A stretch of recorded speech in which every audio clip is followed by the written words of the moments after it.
Ha. Itu atas kerja. Kita atas kerja kita. Tengok gulawe siapa belunjuk kaki dia nyeleka.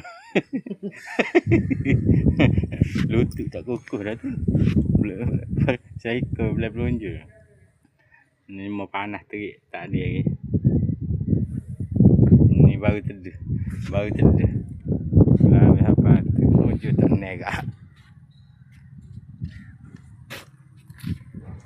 Dia main depan belakang. Panas.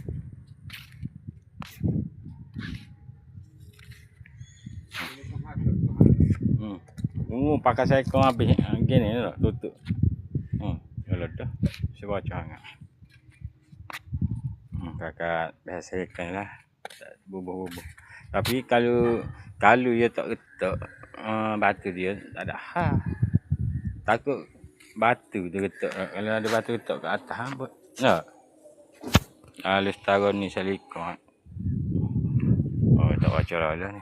Lain kalau batu retak.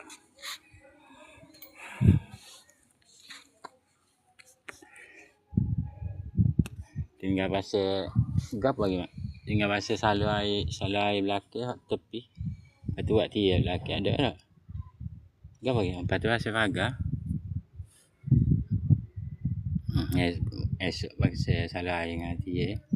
Tak? Naik pagar. Hari ni tak ada dah. Yo kasar-kasar tak go mana kasar pupu buat. Mau buat kasar pupu nampak lalu kerja. Tapi hok finish ni bagi tak nampak ketih. Oh tu lambat. Bagi tak nampak ketih buat celah ni sikit, celah tu sikit, celah ni sikit. Tak nampak benda. Tahu. Tak tahu. Tapi kalau hok kasar ni nak kung nampak dah benda. Orang kecil aku buat video.